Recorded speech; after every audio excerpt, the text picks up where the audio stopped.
Dans la cuisine de Etana s'adresse à Clémène et lui demande d'aller acheter des médicaments pour la dame, à San Benito. Clémène demande ce qui s'est passé. Elle explique que la famille Lizarraga s'est disputée, ce qui a fortement perturbé la dame Eloisa. Il doit lui faire une injection et lui administrer un calmant. Clémène constate que les problèmes ne s'arrêtent jamais dans cette famille. Etana répond qu'il craint qu'il ne fasse que commencer. Clémène envoie Juventino. Zaccaria veut parler de Ximena et Matteo. Etana répond que l'affaire concernant Matteo et Ximena devra attendre, car Eloisa ne peut pas supporter de contrariétés supplémentaires.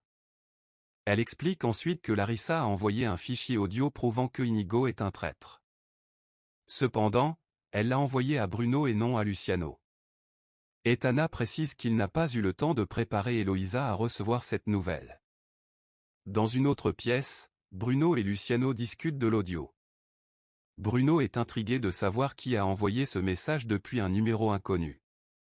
Il constate que cette personne cherche à l'aider à retrouver son poste.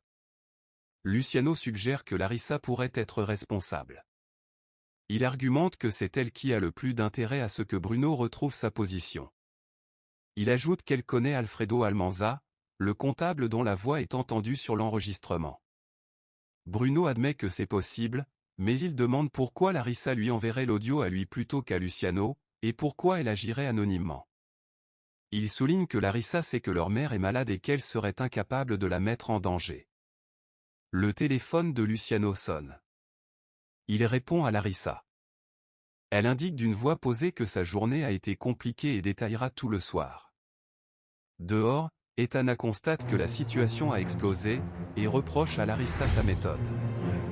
Elle explique qu'elle avait demandé d'envoyer l'audio à Luciano, capable de gérer la situation avec sa mère. Elle souligne que Larissa l'a envoyé à Bruno, qui a révélé l'information sans filtre. Larissa répond d'un ton sec qu'elle ne reçoit pas d'ordre.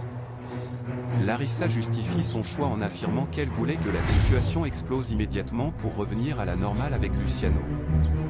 Etana la qualifie d'égoïste et lui fait remarquer qu'elle a mis en danger la santé des Eloisa. Elle ajoute que, sans Eloisa, il n'y aurait aucune autorité pour destituer Inigo. Larissa répond que tout s'est bien passé et que désormais, Eloisa sait quel genre de personne est Inigo.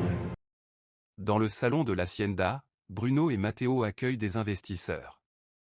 Ils demandent où se trouve Inigo, précisant que l'accord a été conclu avec lui.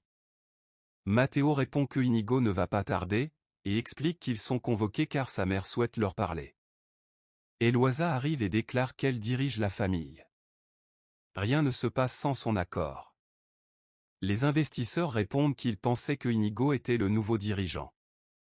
Eloisa précise qu'il est directeur général, mais qu'il fonctionne en équipe pour les décisions importantes. Inigo arrive et propose de visiter les installations. Eloisa indique qu'elle ne les accompagnera pas pour des raisons de santé. À l'extérieur, Rolando appelle Belinda et lui qu'il a trouvé un pirate informatique pour s'infiltrer dans l'ordinateur de Larissa vers 20h. Elle accepte de s'assurer que Larissa et son père soient absents de l'appartement à cette heure-là. Il ajoute qu'il doit urgemment démasquer Larissa. Dans la salle à manger, Cecilia déclare qu'elle n'arrive pas à croire que Inigo revienne dans la maison. Nouria répond que ce n'est que pour quelques jours, le temps de dissiper un malentendu. Cecilia réplique d'une voix ferme que dès que Inigo mettra un pied dans la maison, aucune force ne pourra l'en faire sortir. Elle décide de faire ses valises pour retourner chez ses parents et lui suggère de laisser Inigo occuper la chambre. Cecilia exprime sa tristesse de voir que sa sœur est crue au rôle de victime d'Inigo. Dans sa chambre, Eloisa confie à ses fils avoir ressenti un étourdissement pendant la réunion. Son fils affirme qu'elle a bien agi et que sa présence prouve son autorité sur Inigo. Eloisa constate que sa menace a fonctionné. Elle affirme qu'elle est capable de tout pour défendre sa famille. Enfin, elle dit à son fils qu'elle n'aurait jamais dû le destituer et qu'elle regrette d'avoir fait confiance à Inigo. Dans les bureaux du ranch où Inigo s'entretient avec des investisseurs. Il vante les mérites de la nouvelle station d'eau qui permet d'assurer une meilleure hydratation des animaux. L'un des investisseurs, visiblement préoccupé, interroge Inigo sur les récentes déclarations de sa mère concernant la prise de décision au sein de l'entreprise. Inigo tente de minimiser cette inquiétude en expliquant, d'un ton calme, que sa mère est gravement malade et que, selon toute vraisemblance, il lui reste peu de temps à vivre.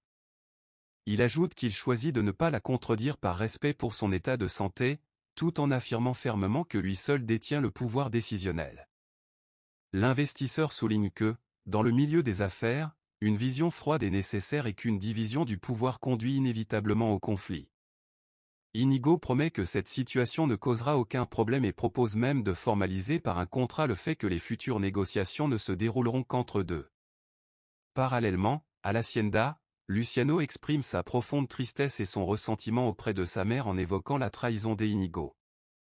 Eloisa demande pardon à son fils pour lui avoir retiré ses responsabilités et pour lui avoir tourné le dos, le forçant ainsi à trouver refuge chez Larissa. Elle l'assure qu'il est désormais le bienvenu pour revenir quand il le souhaite et que cette maison sera toujours la sienne. Ils parviennent à se réconcilier. Peu de temps après, Inigo confronte Larissa avec agressivité. Il est convaincu qu'elle est l'auteur de l'envoi de l'enregistrement audio à Bruno. Larissa nie fermement toute implication dans cette affaire. Fou de rage, il jure que si sa culpabilité est avérée, il prendra des mesures drastiques. Il l'avertit également, d'un ton menaçant, que Luciano ne retrouvera jamais sa place à la tête de l'entreprise, affirmant qu'il veillera personnellement à ce qu'il en soit ainsi, avant de lui ordonner de quitter les lieux. Inigo lui reproche amèrement d'avoir manipulé les informations, tandis qu'elle tente maladroitement de se justifier. Elle menace Inigo afin qu'il ne s'approche pas d'elle. Plus tard, Clementina et Juventino discutent de leur vie quotidienne. Elle se plaint que les meubles ont été déplacés sans son consentement pour permettre l'installation d'une télévision imposante achetée par Juventino. Elle exige que la pièce soit rétablie comme avant. Il s'y oppose fermement, justifiant son choix par le désir d'améliorer le confort du foyer. Elle exprime son agacement, soulignant que sa situation financière demeure extrêmement précaire malgré le rétablissement de la vérité dans l'affaire du ranch. Chez Larissa, Belinda tente d'apaiser Luciano en évoquant sa mère biologique et ses espoirs. Elle est que c'est sûrement grâce à elle qu'ils ont découvert la vérité et qu'elle les aide depuis le ciel. Plus tard, Inigo arrive chez son ex-femme et ses enfants, qui l'accueillent avec une joie apparente. Cependant, Nouria insiste pour préciser que son séjour ne sera que de quelques jours en raison d'une urgence, afin d'éviter de nourrir de faux espoirs chez les enfants. Inigo, exprimant sa gratitude pour son hospitalité, affirme simplement vouloir la paix. Inigo remet sa bague discrètement.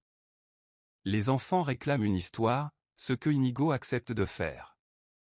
Enfin, une discussion privée entre Larissa et Luciano.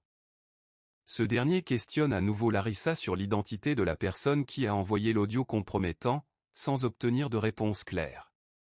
Chez Anuria, elle propose à Inigo de dormir dans la chambre d'Ami, qui est encore encombrée par les affaires de Cecilia. Il refuse préférant s'installer sur le canapé. Une tension émotionnelle forte émerge lorsqu'ils évoquent leur processus de divorce en cours. Nouria rappelle les paroles passées sur sa prétendue absence de valeur à ses yeux, ce qui suscite une gêne profonde. Inigo tente de poursuivre la conversation, mais Nouria met fin aux échanges, exprimant ses regrets et son incapacité émotionnelle à continuer cette discussion. Inigo et Nuria s'entretiennent intensément.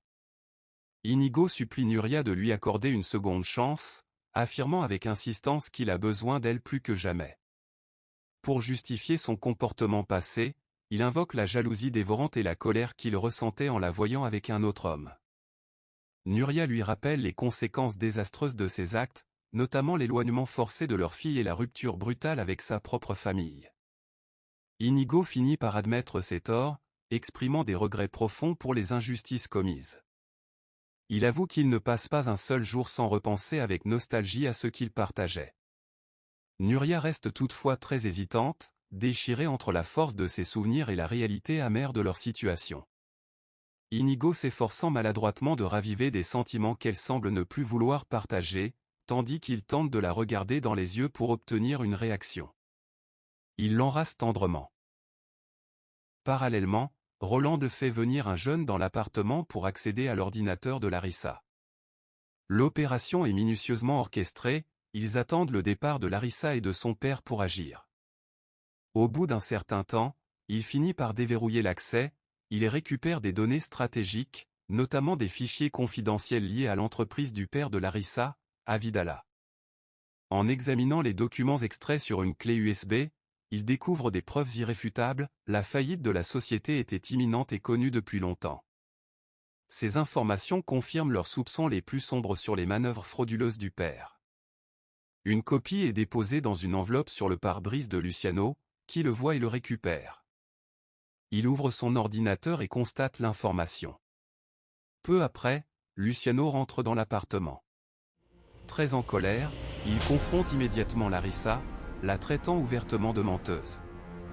Il l'accuse d'avoir eu une connaissance parfaite de la situation financière catastrophique de l'entreprise paternelle et de lui avoir dissimulé cette information cruciale pour le piéger. Il lui reproche d'avoir su que son père ne disposait d'aucun capital au moment où il a proposé une association commerciale. Larissa tente désespérément de se justifier, expliquant que son père lui avait garanti qu'il pouvait régulariser la situation grâce à un prêt. Elle insiste sur le fait qu'elle a été elle-même dupée et qu'elle a découvert cette fraude simultanément à lui. Luciano, en proie à une vive indignation, refuse catégoriquement d'écouter ses explications. Il estime qu'elle l'a manipulé tout au long de leur relation, profitant de son aveuglement. Il rappelle avec une amertume profonde qu'il l'avait défendue corps et âme devant toute sa famille lorsqu'elle était accusée de complicité, lui accordant une confiance totale malgré les soupçons de son entourage. Il lui reproche d'avoir abusé de cette confiance avec préméditation. Luciano déclare alors que leur relation est définitivement rompue, affirmant qu'il a été un imbécile de croire en ses promesses. Il lui assène qu'elle ne mérite en aucun cas la place qu'il lui a offerte. Larissa le supplie de rester, tentant physiquement de le retenir, mais Luciano, déterminé et blessé, refuse de poursuivre cet échange. Il finit par quitter les lieux en lui tournant le dos, sourd à ses appels répétés et à ses supplications, laissant Larissa seule dans l'appartement. Inigo sort de la chambre et rejoint Nouria dans la cuisine. Elle pense que le moment passionnel qu'ils viennent d'avoir n'aurait pas dû se produire et que ça ne veut pas dire qu'elle le pardonne. Inigo la rassure en disant qu'ils vont y aller doucement. Larissa, dans un état d'urgence manifeste, contacte l'Hacienda Lizarraga. Son objectif est de localiser Luciano par tous les moyens. Etana répond et dit qu'elle n'a aucune idée d'où il est. Lors de cet échange tendu, elle demande de transmettre un message urgent à Luciano, allant jusqu'à proférer des menaces de révéler ses secrets si elle ne la rappelle pas pour Luciano. Elle demande à Michaela car Larissa le cherche. Elle l'envoie aux écuries. Luciano, à une colère noire, décide de quitter les lieux au galop, cherchant à fuir ses pensées. Lorsqu'Etana, informée de son départ, arrive sur les lieux, elle choisit, malgré son manque de pratique, de se lancer à sa poursuite pour le retrouver. Le destin bascule brutalement lorsque Luciano, emporté par son énervement, chute lourdement de sa monture. Lorsqu'Etana le rejoint enfin, elle le découvre, et sans hésitation, se précipite pour lui porter secours. Elle examine l'étendue de ses blessures, s'assurant qu'aucune fracture ne compromet sa mobilité, bien que Luciano se plaigne de vertiges persistants. Face à l'approche imminente d'une violente tempête, Etana l'aide à se déplacer vers une grange isolée pour le mettre à l'abri des éléments. Dans ce refuge elle s'emploie avec soin à nettoyer ses plaies, retirant délicatement sa chemise pour traiter ses égratignures avec de l'eau claire. Luciano, manifestement touché par son intervention, exprime une profonde gratitude, reconnaissant qu'elle est apparue comme une alliée salvatrice au moment précis où il en avait le plus besoin. Tandis que la pluie redouble d'intensité à l'extérieur, une conversation profonde s'engage entre eux. Luciano se livre à Etana, lui expliquant les raisons de sa rupture définitive avec Larissa. Il confie avoir découvert que cette dernière était parfaitement au courant de la faillite imminente de son entreprise familiale et qu'elle lui a menti par omission. Bien qu'il admette ne pas pouvoir affirmer avec certitude si elle était une complice directe de la fraude orchestrée par son père, il insiste sur le fait que le mensonge lui-même a rendu la rupture inévitable. Luciano partage la douleur de cette trahison. Etana le soutient, manifestant une compréhension profonde. Mais il lui qu'il devait à tout prix quitter Larissa aussi car il ressent quelque chose pour elle.